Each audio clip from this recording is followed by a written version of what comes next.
Hello, friends. I am here, the Chicago Tough Sports Podcast. I am your host. I am your friend. My name is Scott Cherms. Flying solo today. Was going to do a show with my brother, but as you can see, he's nowhere to be found. Some would say he abandoned me. I would agree, but hey, we're going to do this. We're going to get through this together. You and me. We're talking about the Blackhawks today. Ugh. I know. I don't think I'm going to say anything positive this whole video. I don't think. Yeah, I don't think I am.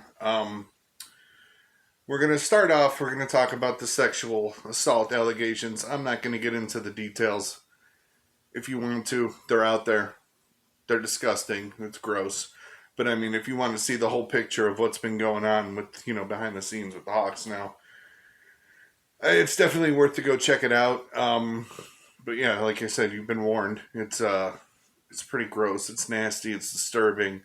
And read at your own discretion, I guess. Yeah, the Blackhawks conducted their own investigation on their video coach, Brad Aldrich. And yeah, the hammer came down today on a bunch of people. Stan Bowman, as I'm sure you all heard, stepped down as GM for, his role of what he didn't do. He should have, something should have taken place, something should have happened, and nothing did. So, I guess he's just guilty by association. The NHL came down and fined the Blackhawks $2 million because that'll teach him. Yeah, and then the Blackhawks, I know they issued a statement today on Twitter, and I know it's something that every team has to do. I understand it. They have to issue some kind of apology, but it's always after the fact. And I mean, to me, it always just, rings hollow, but, it's something they have to do. I get it. Yeah, it's the interesting thing I didn't know about until I read into it is that they heard about these allegations an hour after they clinched the Western Conference Final in 2010, which was something, yeah. So, and that includes head coach at the time, Joel Quenneville, who apparently is meeting tomorrow with Commissioner Gary Bettman. They're going to go over everything. People think on Twitter, thinking he's going to lose his job. Some people don't think he's going to lose his job. I don't know. Who am I to judge? I mean, based on everything that's going on, yeah, should he? Maybe. It's pretty heavy, all this stuff. So, like I said, it's all, who knows what everybody knew. So it's just, yeah, it's stuff that's gross, and I don't like talking about it. But I don't even know if I want to move on to the actual hockey, because that's even, that's no fun either. But yeah, if you, like I said, if you want to go and look into the allegations of sexual abuse, it's out there. Go type it in, you'll find it, and it's gross, like I said. So, but here we go. Okay, now that that's out of the way, this team is not good. Like, holy shit, this team is bad. Could it be? Yeah, it could be just a rough stretch, just starting the season. It could be just a rough stretch. But, man, 0-5-1, 1 point in 6 games. 1 point in 6 games. Not good. Not a good start. They've been outscored 27-12 throughout these first 6 games. And like I said, I don't know if these new guys are just not developed. I don't know if it's a Jeremy Collinson thing. We'll get into that near the end. I just don't know. The defense, there's no solid defenders. It doesn't seem like Fleury, Marc-Andre Fleury, he's right around just under 4 or just under 5. Goals against so far. And again, I know it's early. These stats might be inflated a little bit, but it's the plus-minus situation. I was looking at that. The plus-minus for the whole team, there's 2 guys that are in the positives. There's Ian Mitchell, who's at 0. So I guess that counts, right? 0's not minus. And then Dylan Strome's at +1. Everybody else, literally everybody else, is negative in that. So it's, holy Jesus. We got so spoiled with these championship Blackhawks teams that this is mind-numbing to read. The 6 out of 22 in the power play, 27.3%. They sucked on the power play when they were good. So, I mean, I mean, take that as you will. Yeah, 2 for 22 on the penalty kill. So, okay.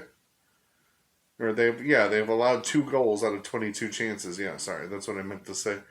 So that's pretty good. 90%, 90.9% penalty kill.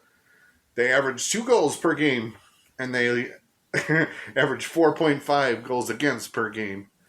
So that's not good.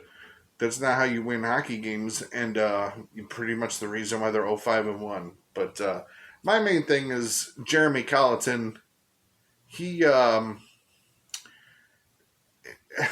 don't know if he should be fired. I don't know if that's the.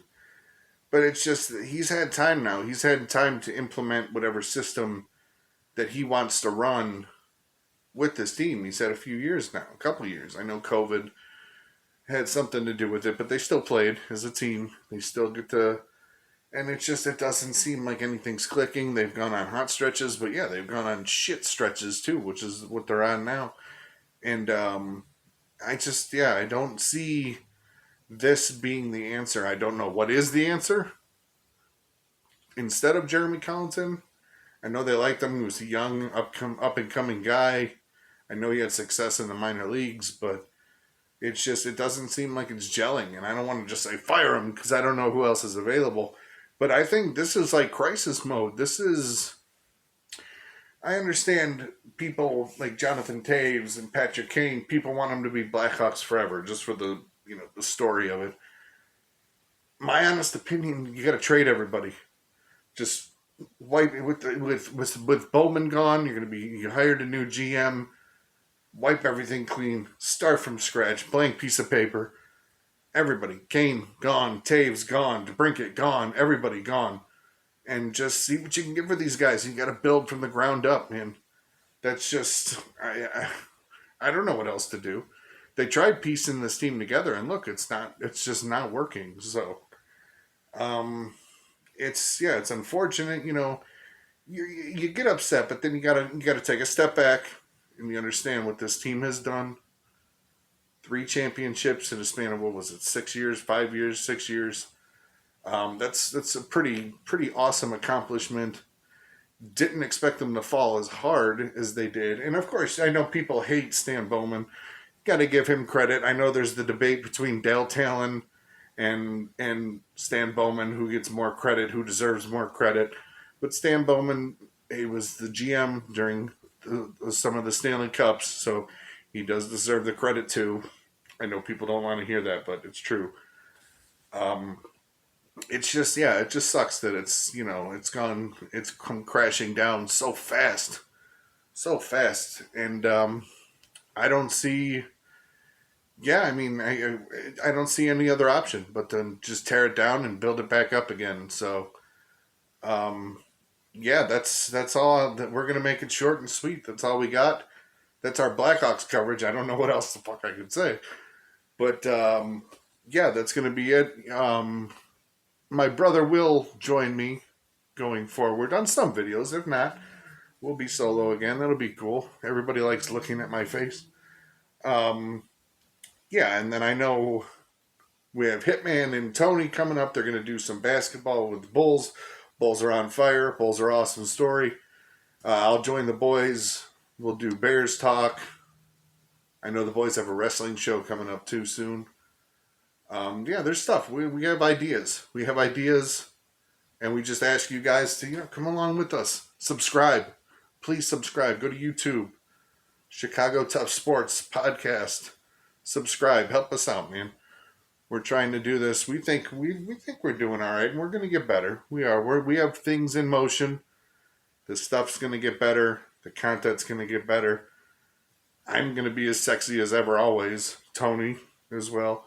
So, I mean, what more could you ask for? So, that's it. Again, Blackhawks crisis mode.